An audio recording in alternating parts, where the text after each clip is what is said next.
pareciera, de Ana Casanovas. Capítulo 1. Los Ángeles, 1942.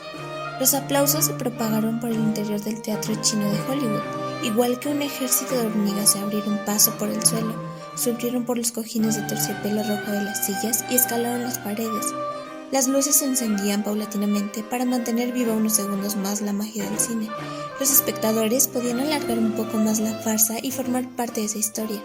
Las noches de estreno, la luz tardaba aún más en restablecerse para que los egos de los actores y del director de la película, y también de los directivos del estudio, se saciasen. Al día siguiente todos leerían las críticas en los periódicos. Los periodistas que iban a escribirlas estaban allí sentados, ansiosos por salir y plasmar lo que habían sentido al presenciar esa historia antes que nadie, antes que el resto de mortales. Iban a recibir críticas buenas y críticas malas. Siempre había de ambas y así era como debía de ser. Te están aplaudiendo a ti, Alessandra. Nos están aplaudiendo todos, susurró ella.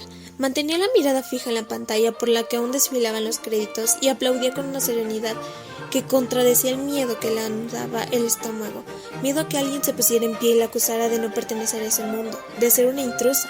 No importaba que ese fuese su cuarta película. La quinta se incluía esa en la que solo salía un segundo para ofrecerle una caja de cigarrillos al protagonista, o que su nombre estuviese escrito con bombillas en la marquesina del teatro más famoso de la ciudad. Ese miedo jamás desaparecería. Sin ti esta película no sería la misma, Alessandra, insistió George. Alessandra se limitó a girar el rostro hacia él y sonreírle. No era verdad.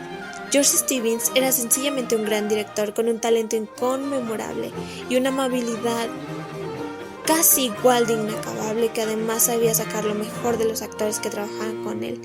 Lo elegía meticulosamente, estudiaba el guión con ellos y los guiaba en cada escena. Alessandra esperaba que él pasase a la historia, aunque tenía miedo de que antes lo hicieran los directores con mal carácter y peores hábitos, porque los humanos siempre sentían fascinación por el mal antes que el bien.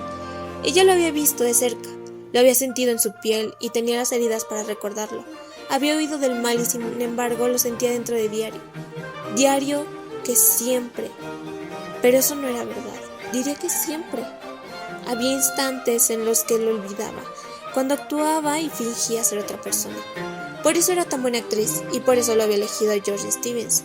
Y por eso Cary Grant había proclamado a los cuatro vientos que estaría encantado de trabajar con Alessandra Bonasera durante el resto de su carrera. La de él, porque estaba seguro que la de ella sería larguísima. Alessandra ocupaba el que, según los hombres de prensa del estudio, eran uno de los mejores asientos.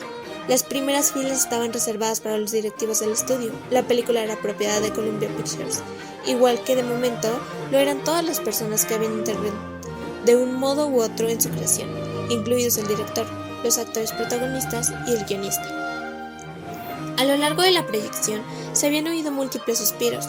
Las primeras escenas de Cary Grant habían sido especialmente sonoras, pero la palma se la había llevado el final. Era un final precioso, contenía la esencia de la película. Era romántico, cómico, original e inteligente. El final sí merecía pasar a la historia, pensó Alessandra.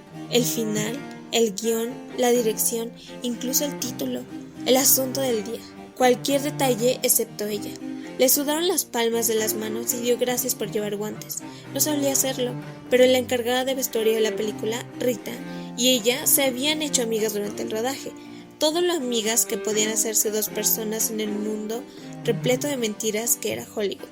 Y la había convencido para que se pusiera un vestido blanco sin tirantes y esos guantes largos que acababan a la misma altura que el esquete palabra de honor, mucho más allá de los codos. Había entrado en el teatro chino con una tortera de visión que ahora descansaba en su regazo y flanqueaba por Cary Grant y Ronald Colman, el otro protagonista de la película, y que ahora estaba sentado al lado de George. Primero iban a estar sentados los tres en el centro, Cary, Ronald y ella, pero George y ella empezaban a hablar y Ronald parecía muy interesado en charlar con Irwin Shaw, el guionista, así que el cambio los había beneficiado a los tres.